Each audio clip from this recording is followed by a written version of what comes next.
విడుమొరటోడు అని వాళ్ళు వీళ్ళు ఎన్నెన్ని అన్న పసి పిల్లవాడు నవాడు.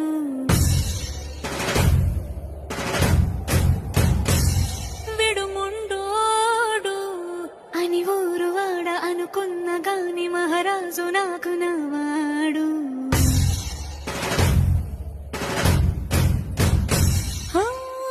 మాట పెడుసైనా మనసులో వెన్న రాయిలా ఉన్నవాడిలోన దేవుడెవరికి తెలుసును నాకన్నా.